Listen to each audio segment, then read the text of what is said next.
Lisa, bagian 8 karya S.R. Kusuma yang dibacakan oleh penulisnya sendiri. Siapa dia? Tiba-tiba Karin sudah berada di belakang Lisa, membuat gadis cantik itu terkejut. Siapa? Tanya Lisa kemudian sambil melirik sahabatnya itu. Pria tampan itu, siapa dia? Sepertinya aku belum pernah melihatnya, sambungnya lagi. Lisa hanya diam. Tampan juga pacarmu itu. Pantas saja kamu tidak mau aku jemput tadi. Ternyata, hei, dengar ya. Aku sedang tidak berpacaran dengan siapapun. Dan dia bukan pacarku. Oh iya, namanya Saga. Dia teman SMP ku dulu. Dan kebetulan kita ketemu di mall tadi. Jadi dia mengantarku pulang. Puas Nona Karin Andrita? Potong Lisa kesal. Dengan Karin yang mulai menggodanya. Karin tertawa lirih, melihat sahabatnya mulai salah tingkah. Oh, begitu ya? So sweet. Ceritakan padaku, apakah dia sudah punya pacar atau... Aku tidak tahu apakah dia punya pacar atau tidak. Nanti aku tanyakan dulu ya. Ujar Lisa kemudian berlalu meninggalkan Karin yang terbengong-bengong seorang diri. Karin hanya tersenyum melihat Lisa mulai kesal kepadanya. Sebagai sahabat, Karin tentu saja merasa sangat senang melihat Lisa bersama dengan seorang pria. Karena selama ini belum pernah sekalipun ia melihat Lisa dekat dengan pria manapun. Lisa terlalu sibuk bekerja dan mengurus kedua adiknya, sehingga tidak memperdulikan kehidupan asmaranya. Pagelaran busana akan segera dimulai. Lisa nampak sibuk mengatur dan memastikan segala sesuatunya yang berkaitan dengan peragaan busana hari ini berjalan dengan baik. Sebagai salah satu perancang busana yang hasil karyanya turut dipamerkan dalam pagelaran busana kali ini, Lisa mendapat kehormatan untuk duduk bersama tamu undangan untuk mewakili rancangan-rancangannya dan menyaksikan pagelaran itu sendiri. Akan tetapi Lisa menolak dan memilih berada di balik layar bersama Karin dan timnya. Lisa hanya tidak ingin diperlakukan berbeda dengan karyawan yang lainnya. Bersama Karin dan timnya, saling berbagi tugas agar acara pagelaran busana malam ini berjalan seperti yang diharapkan. Tamu-tamu undangan mulai memenuhi kursi yang sudah disediakan. Lisa mengedarkan pandangannya mencari-cari sosok Saga. Tapi ia tidak menemukannya di antara tamu-tamu undangan itu.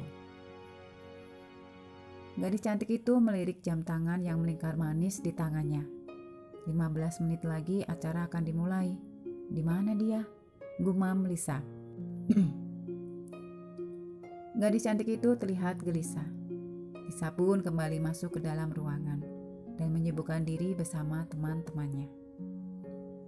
Sesekali ia berbincang dengan peragawati-peragawati yang terlihat sudah siap dan tidak sabar untuk keluar berjalan di atas catwalk, memamerkan koleksi rancangan rumah mode terbaru tahun ini. Lisa nampak begitu luwes di antara peragawati-peragawati yang cantik-cantik dan memiliki postur tubuh lebih tinggi di harinya itu. Namun begitu, pesona Lisa tak berkurang sedikit pun. Setelah beberapa kata sambutan dari tuan rumah, yaitu Ibu Karmita mewakili rumah mode miliknya, acara pagelaran busana pun dimulai. Musik berdentum mengirimi peragawati-peragawati yang hilir mudik berjalan di atas catwalk, membawakan busana rancangan Ibu Karmita dan Lisa dengan luasnya. Busana-busana yang dibawakan peragawati-peragawati top ibu kota tak jarang mengundang decak kagum para tamu undangan dari kalangan menengah ke atas, pebisnis dan selebritis itu.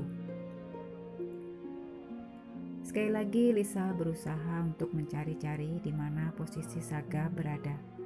Tetapi lagi-lagi ia tidak dapat menemukannya di ruangan itu.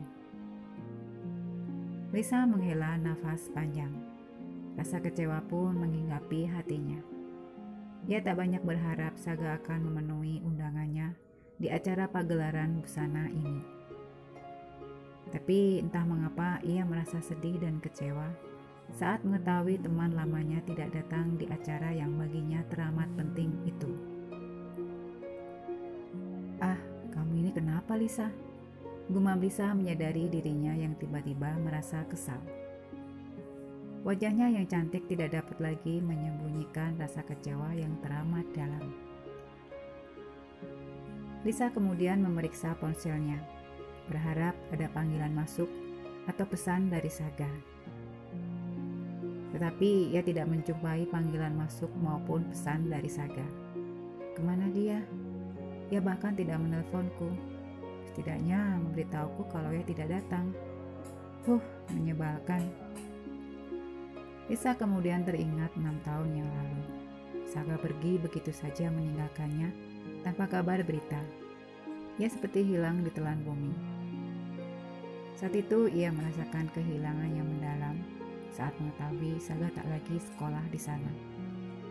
Lisa tidak akan pernah lupa Saga yang selalu menunggunya di tepi jalan dan tidak akan masuk ke halaman sekolah tanpa dirinya.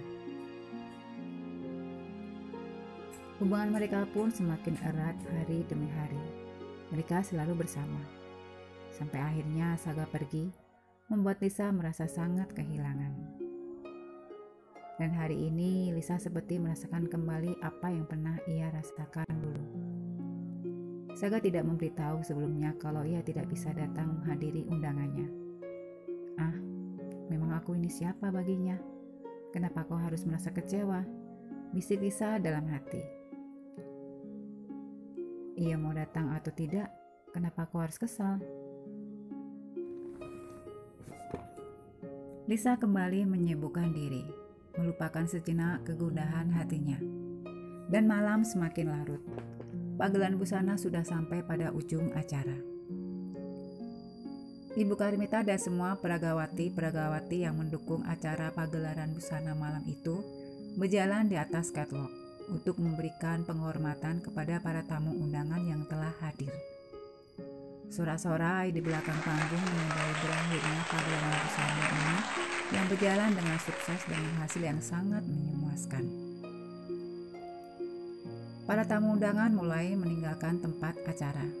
Lisa dan yang lainnya mulai sibuk mengepak busana-busana untuk nanti dibawa kembali ke rumah mode.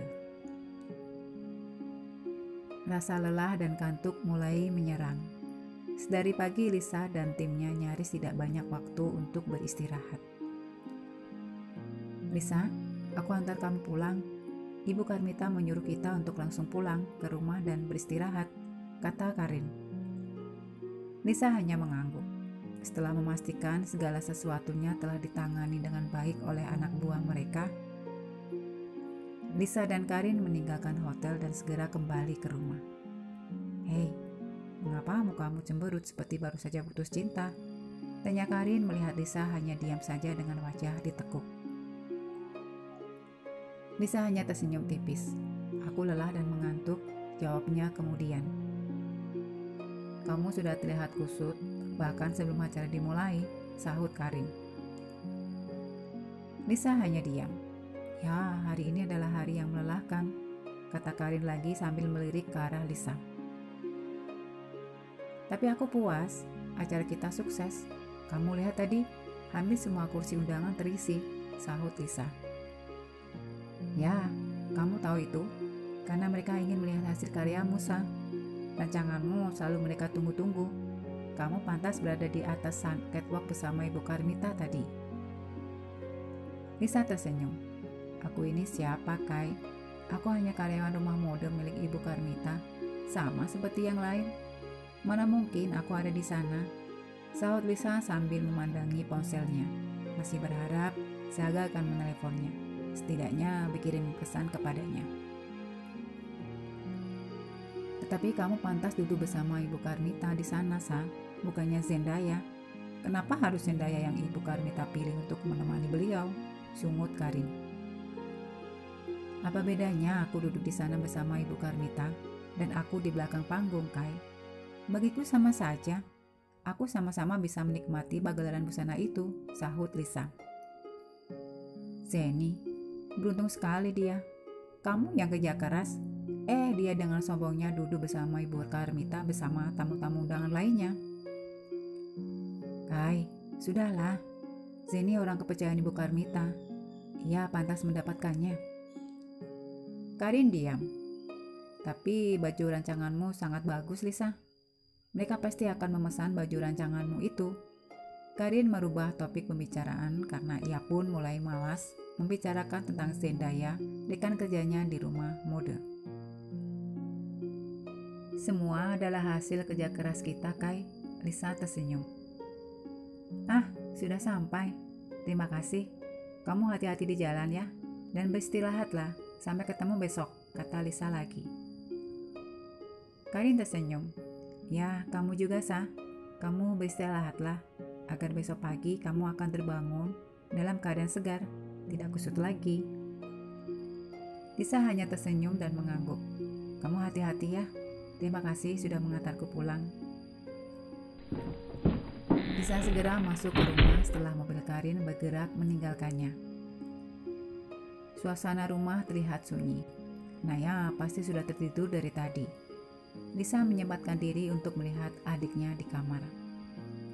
Seperti yang ia duga, Naya sudah terlelap. Lisa hanya dapat menatap wajah adik bungsunya itu. Dibelainya kepala Naya dengan penuh kasih sayang. Rasa bersalah mulai menghinggapi hatinya. Karena kesibukannya, tak jarang Lisa harus meninggalkan adiknya seorang diri di rumah. Lisa selalu berharap Nadia akan kembali ke rumah. Dengan begitu ia akan merasa tenang saat meninggalkan adik bungsunya itu. Karena ada Nadia yang akan menemaninya. Akan tetapi Nadia lebih memilih hidup di luar bersama teman-temannya. Ia hanya akan pulang saat ia membutuhkan sesuatu. Lisa pun putus asa atas keadaan ini, dan Nadia semakin jauh darinya dan juga Naya. Bersambung. Terima kasih.